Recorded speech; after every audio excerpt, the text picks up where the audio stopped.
girl says it's gonna storm.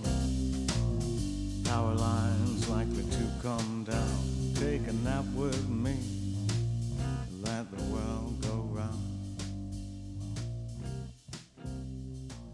I wish I knew who I am. Are you tired of having just one type of identity theft? Do you feel like financial fraud and social media takeover simply aren't enough? Well, have we got a deal for you? Introducing More Theft. That's right. Just when you thought your identity had been stolen in every conceivable way, we're adding parking tickets you didn't earn, rental car fraud you didn't commit, a death threat you didn't provoke, and an incident involving NYU that you just didn't see coming. And if you act now, which you can't, because you're the victim and you have no control over any of this, we'll throw in the crushing realization that this will never end. I'm Grace Mangum, and yes, there was more. There was always more. So welcome back to Everyone Wants to Be Me, Identity Theft Blows. In the last episode, I left New York. I drove a 15-foot truck to Pennsylvania, cried a little, baked a coffee cake / Moravian sugar cake, and I tried to start putting the pieces of my life back together. The pieces did not cooperate because identity theft doesn't stop when you leave town. It follows you because it's in the systems. It's in the databases. It's in every institution that has your social security number, your name, your date of birth. So moving to Pennsylvania didn't end my identity theft any more than moving apartments cures a cold. The theft was systemic, and systems don't care about zip codes. So today, parking tickets. Parking tickets I didn't get. A rental car situation with Enterprise that would make Kafka weep. A death threat, and something involving NYU that added yet another layer to this increasingly ridiculous cake of catastrophe. Let's start with the parking tickets, because nothing says welcome to your new life like receiving notices for parking tickets and violations in places you've never been. Parking tickets for a car I wasn't driving, in locations where I wasn't. On dates when I was in a completely different state. Now, to the uninitiated, this might sound like a minor inconvenience. Just dispute the tickets, Grace. Oh, you sweet summer child. Disputing parking tickets when your identity has been stolen is like trying to convince a vending machine that, hey, I did put that $1 in. The systems don't care about your explanation. The system has a ticket with your name on it, and it wants its money. Someone was either using my identity to register a vehicle, or my information was being used in some other parking adjacent fraud that I still don't fully understand. And I am okay with that. What I do understand is that I received bills for violations I didn't commit, and fighting each one required hours of my time, mountains of documentation, and the patience of a Buddhist monk who also happens to be a lawyer. The Enterprise situation. Oh, the Enterprise situation. We'll pick you up is their slogan, right? Well, they certainly picked me up, and then they shook me upside down until all my remaining sanity and change fell out of my pockets. The rental car mishigas. And yes, I'm using that Yiddish word again because English doesn't have a word sufficient for this level of absurdity. The rental car mishigas involved charges, disputes, and complications that I can only attribute to my identity being compromised within their system. Rentals I didn't make, charges I didn't authorize, and the customer service experience of trying to explain someone is using my identity to rent cars to a call center representative who is trained to handle, "I'd like to upgrade to a midsize, please." Have you ever tried to explain identity theft to someone who deals in vehicles? It's like trying to explain quantum physics to a golden retriever. They try so hard, they're trying so hard. They want to understand, but the concept just doesn't fit into their framework. So you're saying you didn't rent the Chevy Malibu? No, but it's under your name. Yes, so you did rent it? No, I'm confused. Join the club. Now, the death threat. I'm going to change my tone here because there's nothing funny about receiving a death threat. Nothing. It's terrifying. It's violating. And it changes your relationship with safety permanently. I received a threat on my life, and I need to be careful about details for legal and safety reasons. But I want you to understand what this felt like in context. I had already been isolated, financially devastated, driven from my home, and systematically discredited. And then on top of all of that, someone communicated clearly, unmistakably, that my physical safety was at risk. There's a moment in every identity theft victim's story where it stops being about money and starts being about survival. This was mine. This was the moment where I understood in my body, not just my mind, that the people behind this were willing to escalate beyond fraud, beyond harassment, beyond financial destruction, to violence. I reported it. Of course, I reported it. And the response was consistent with everything else I'd experienced from law enforcement. Noted, filed, not actively investigated. Another data point in a stack of data points that nobody seemed willing to connect. And then there's NYU. I'm going to be somewhat cryptic here because the NYU situation involves details that are still being processed legally. But the essence is this. My identity theft extended into educational and institutional settings in ways I hadn't anticipated. My name, my information, my credentials being used or misused in connection with an institution that I had a legitimate relationship with. It's like discovering that someone has been wearing your face to places where you've actually been.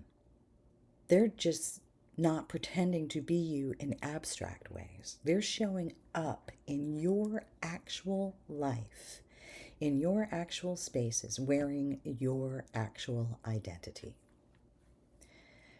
At this point in my story, the theft had touched every area of my life: financial, social, professional, residential, telecommunications, digital, institutional, and now physical safety.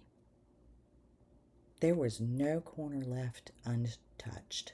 no aspect of being me, Grace Mangum, that hadn't been infiltrated, corrupted, or stolen. And I was still standing. Barely, but still standing.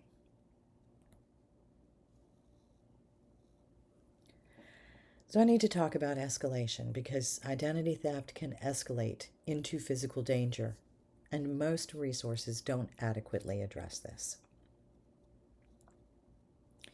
If you are experiencing identity theft and receive threats of any kind, explicit or implied, here's what you do. 1. Take it seriously. Do not minimize. Do not tell yourself they're just trying to scare me. Even if they are just trying to scare you, a threat is a crime. Treat it as one. Number 2, call 911 if the threat is immediate.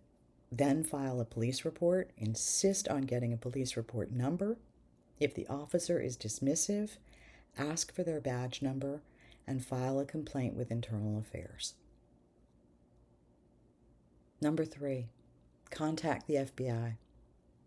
Threats connected to identity theft, especially those involving digital communication or interstate elements, fall under federal jurisdiction. ic3.gov for online threats. Number 4, get a victim advocate. The National Center for Victims of Crime has a hotline.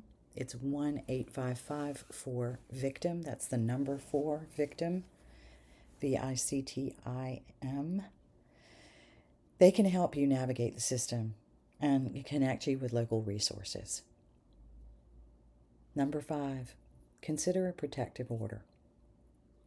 If you know who is threatening you, consult with an attorney about a restraining order or an order of protection.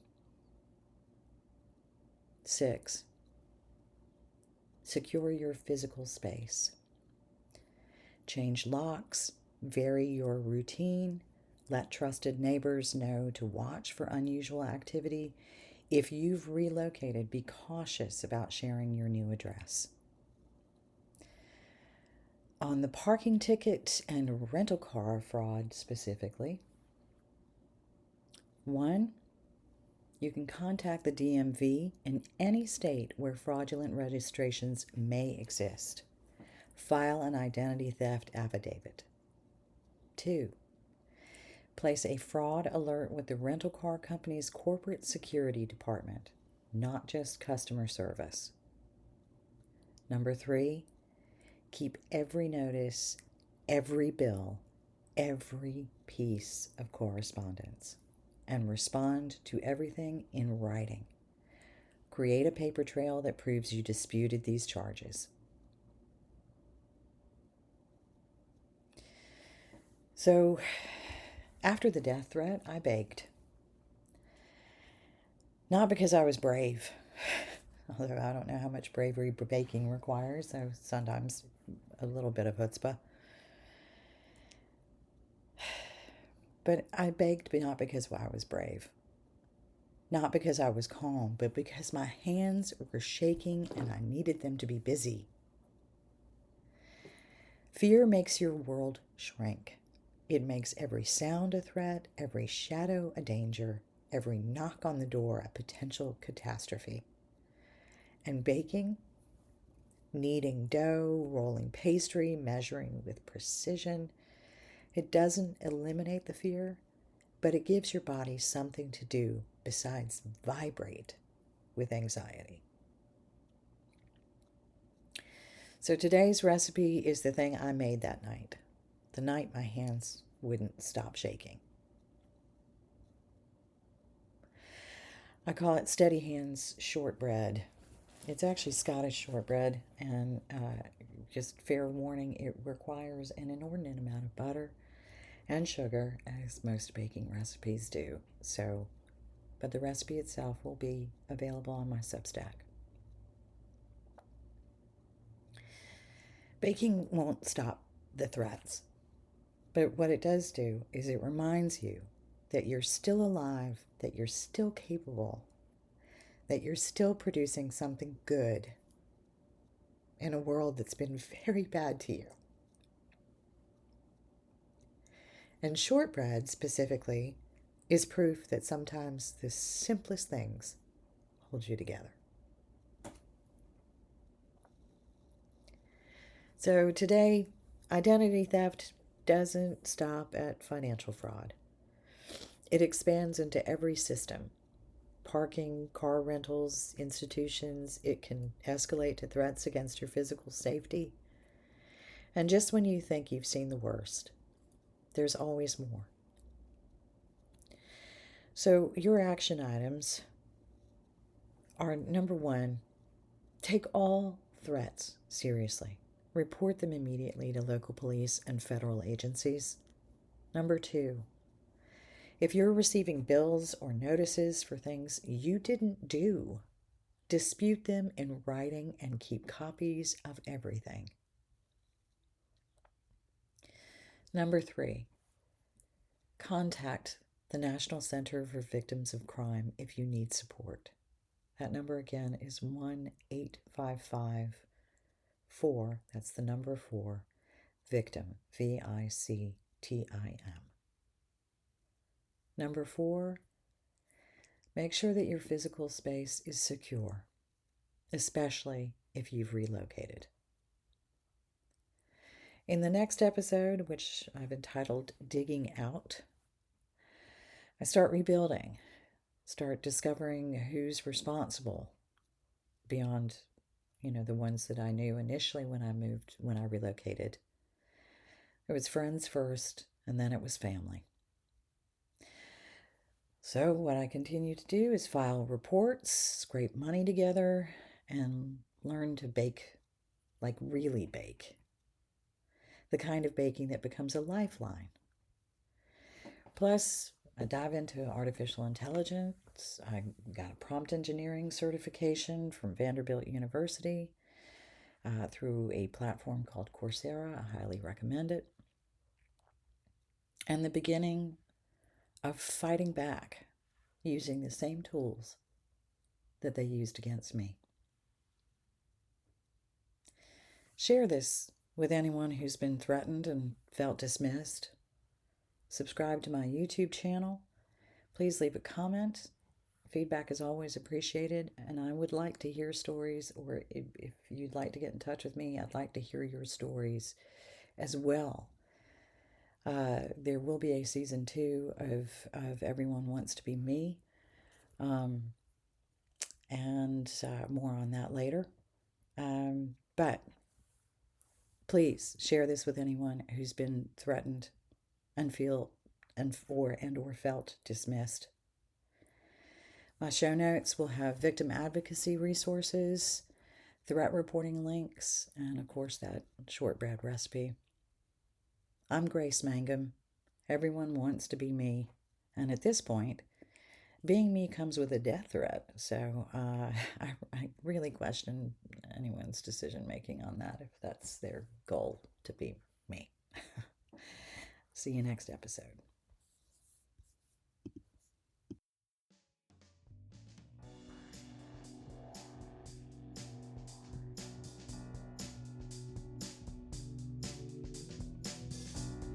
Baby, I can see into the future. Jeepers creepers, I can see it on TV. Christ almighty, really is a vacuum cleaner salesman. Hey, look what I can do. I'm so dumb, I'm so happy. I'm so dumb, I'm so happy.